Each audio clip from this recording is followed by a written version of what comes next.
Welcome to cross roots media. Tiruvuru registration కార్యాలయం మరోసారి వివాదాల కేంద్రంగా మారింది. కోర్టు విచారణలో ఉన్న భూమికి సంబంధించిన రిజిస్ట్రేషన్ జరిగిందంటూ వచ్చిన ఆరోపణలు స్థానికంగా కలకలం రేపుతున్నాయి.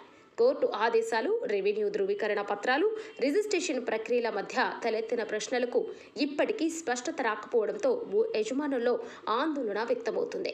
ఈ వ్యవహారంపై బాధితుడు పోలీస్ స్టేషన్లో ఫిర్యాదు చేయగా మొత్తం ఘటనపై నిష్పక్షకంగా విచారణ జరిపి వాస్తవాలను ప్రజల ముందుంచాలని స్థానికులు, భూ యజమానులు కోరుతున్నారు. తిరువురు రిజిస్ట్రేషన్ కార్యాలయంలో అసలు ఏం జరుగుతుందన్న ప్రశ్న ఇప్పుడు సర్వత్రా వినిపిస్తుంది.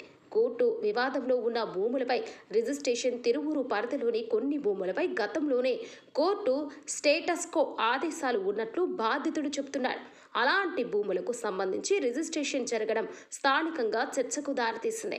న్యాయపరమైన వివాదం కొనసాగుతున్న సమయంలో ప్రక్రియ ఎలా పూర్తయిందన్న అంశం ప్రాధాన్యత సంతరించుకుంది.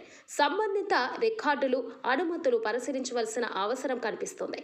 ఈ వ్యవహారం భూ యజమానుల్లో ఆందోళనకు కారణమైంది.